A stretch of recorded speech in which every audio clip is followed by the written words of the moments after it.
স্বাগত স্বাগত স্বাগত হরি ওম তারা বিনয়ে ইউটিউব চ্যানেলে আপনাদের স্বাগত স্বাগত স্বাগত স্বাগত।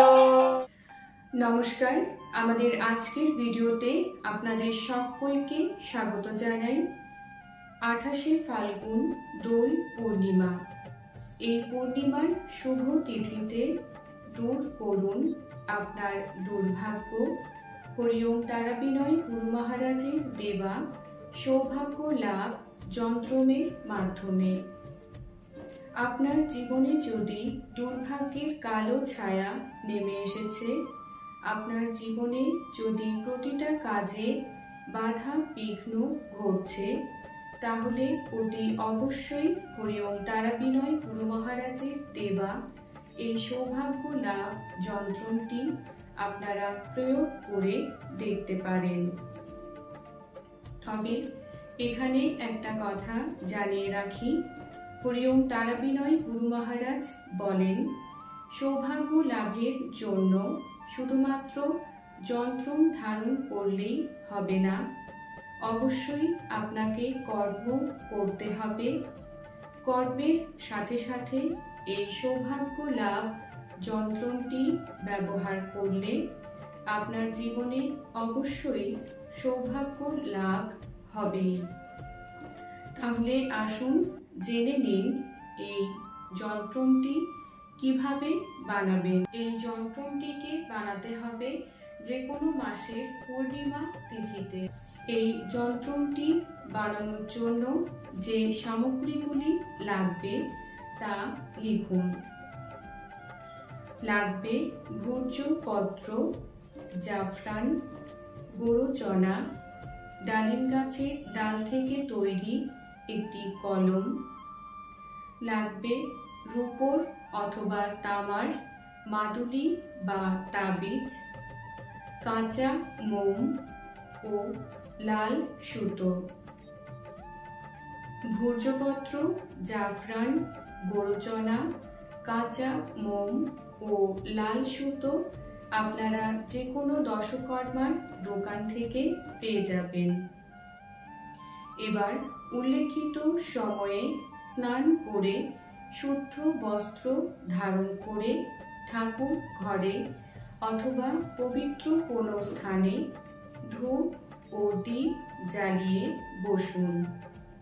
এবার জাফরান ও গোরচনা সামান্য জল দিয়ে কালি তৈরি করুন। এবার সেই কালি দিয়ে ভূর্জপত্রে ডালিম গাছের ডাল থেকে তৈরি করা কলমের দ্বারা স্ক্রিনে দেওয়া যন্ত্রটিকে সুন্দরভাবে অঙ্কন করুন।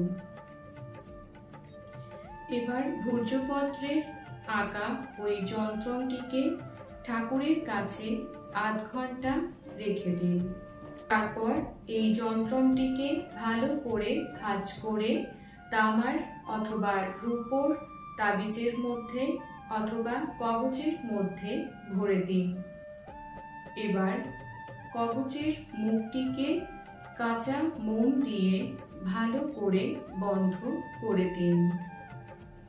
এবার কবচটিকে কাঁচা দুধ ও গঙ্গা জলে ধুয়ে লাল সুতো দিয়ে পুরুষেরা ডান হাতে এবং মহিলারা বাম হাতে ধারণ করে নিন। এখানে আর একটা কথা আপনাদের জানিয়ে রাখি, পূর্বে যন্ত্রটিকে যে পদ্ধতিতে বানানোর কথা বললাম সেটি যদি আপনাদের কাছে জটিল বলে মনে হয়, তাহলে আপনি শুধুমাত্র লাল কালি দিয়ে ভূর্জপত্রে অথবা সাদা কাগজে যন্ত্রটিকে অঙ্কন করে যন্ত্রটিকে ঠাকুরের কাছে আধ ঘন্টা রেখে সেই যন্ত্রটিকে কবচের মধ্যে ভালো করে ভাঁজ করে ভরে নিন ও কবচের মধ্যে সামান্য জাফরান ও সামান্য গোরচনা ভরে দিন।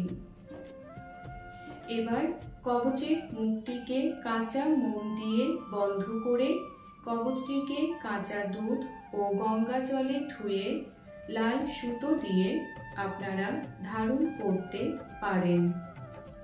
আর যদি আপনারা ভূর্জপত্র, জাফরান ও গোরচনা সংগ্রহ করতে না পারেন, তাহলে শুধুমাত্র লাল কালি দিয়ে সাদা কাগজে যন্ত্রটিকে অঙ্কন করবেন।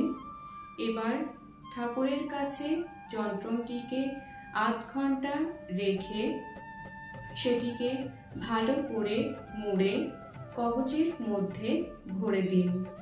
এবার সেই কবচের মুখটিকে কাঁচা মোম দিয়ে বন্ধ করে সেটিকে কাঁচা দুধ ও গঙ্গা জলে ধুয়ে লাল সুতো দিয়ে আপনারা ধারণ করতে পারেন। তাহলেই দেখবেন ঈশ্বরের কৃপাতে অতি অবশ্যই আপনারা সৌভাগ্য লাভ করবেন।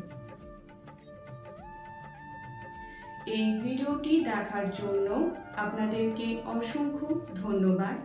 ভিডিওটি ভালো লেগে থাকলে লাইক, শেয়ার করবেন এবং কমেন্টের মাধ্যমে আপনাদের মূল্যবান মতামত অতি অবশ্যই আমাদের জানাবেন। মা তারা ও সাইনাথ আপনাদের মঙ্গল করুন। সুস্থ থাকবেন, ভালো থাকবেন। নমস্কার।